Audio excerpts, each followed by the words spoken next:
Okay,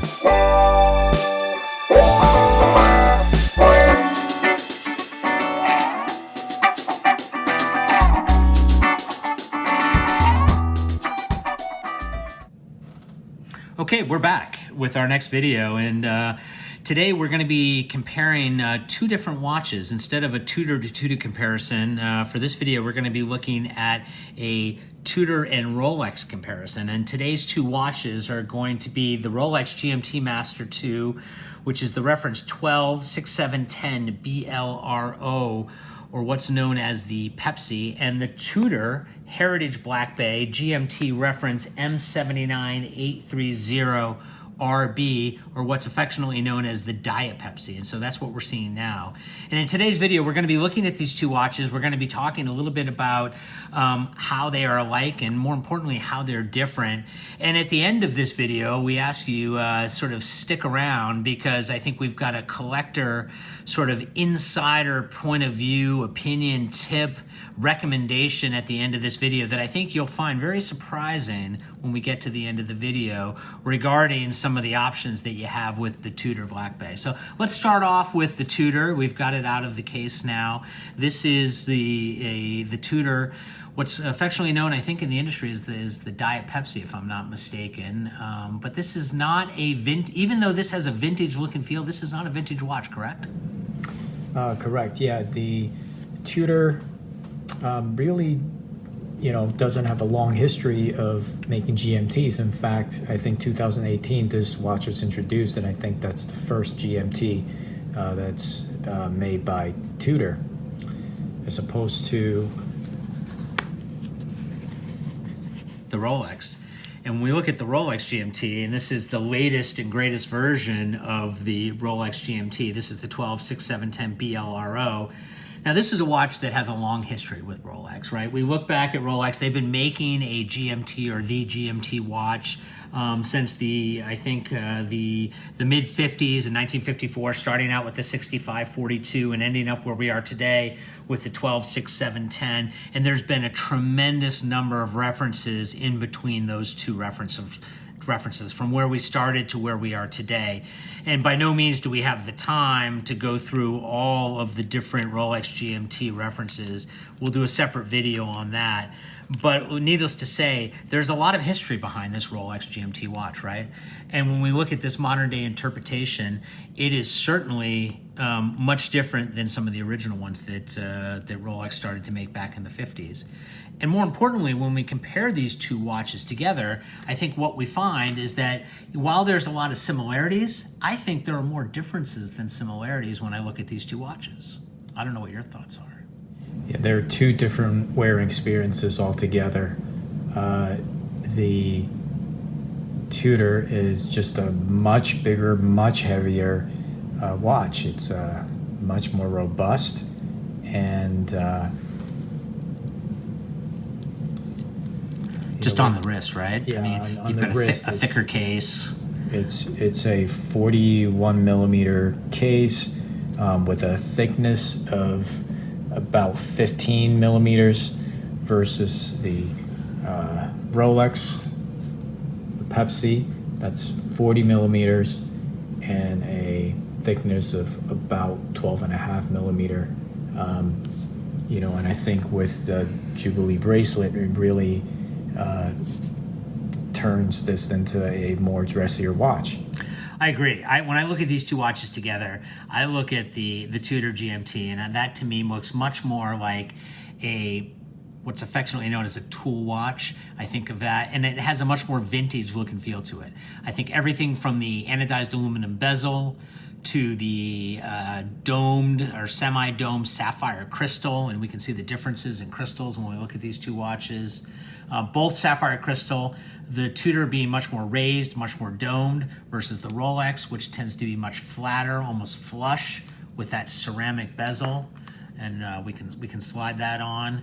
I look at the dials, for instance. a matte black dial with a rail track around the outer edge of the dial versus the Rolex that has that maxi dial.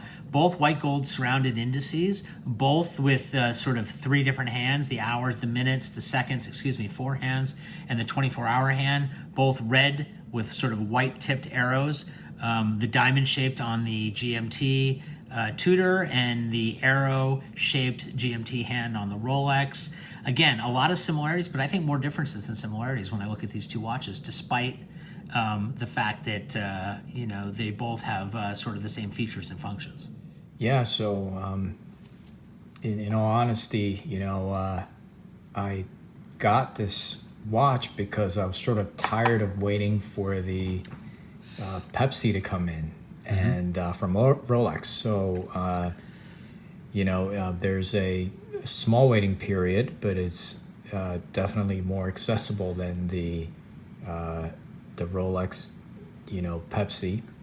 And some people call this the Diet Pepsi. And to me, we're gonna. It's a totally different wearing experience. The Tudor GMT, it's just such a robust watch. It really, even the crown, when you look at it, it's a much larger crown, and so it's much easier to manipulate and Yep. set the time, right? Absolutely. So if we want to, But both screw down crowns, quickly right? go around. And again, the GMT watches tend to have a slightly different adjustment mechanism than traditional hours and minutes watches, where you may have a rapid set date. You've got a quick set hour hand. So as you're traveling between different time zones, you can quickly change the time to the local time zone without stopping the movement and making sure that you're keeping sort of accurate to the minute and second, but at the same time you're able to adjust the hours based upon going forward or backward in time zones. Yeah. So, I think that's a great feature. If you like to travel, these are great watches for travel. I travel a lot. I love to wear a GMT when I travel because it's super easy, as you said, being on the airplane.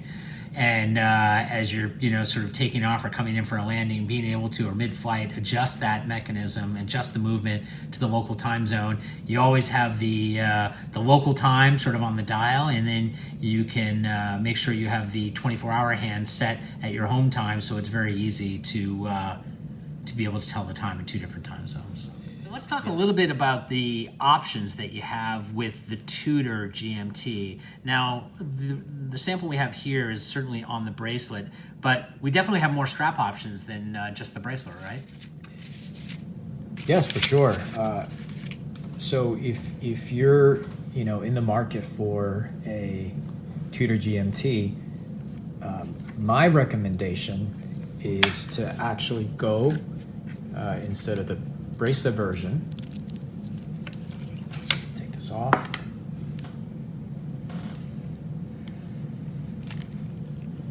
And actually put this on. And that's the leather strap, right? And that's just beautiful. I love the leather strap. I love the look. It gives it a completely different look and feel. And tell me about what it's like to wear it on the leather strap versus the bracelet. The bracelet is very heavy, and it's an individual preference. You may like that, but I think the leather is very balanced. The reason I'm recommending purchasing the leather is because it's actually $325 cheaper. I think retails at $37.25 versus the bracelet at $4,050. The leather and clasp is actually almost the same as the price of a bracelet.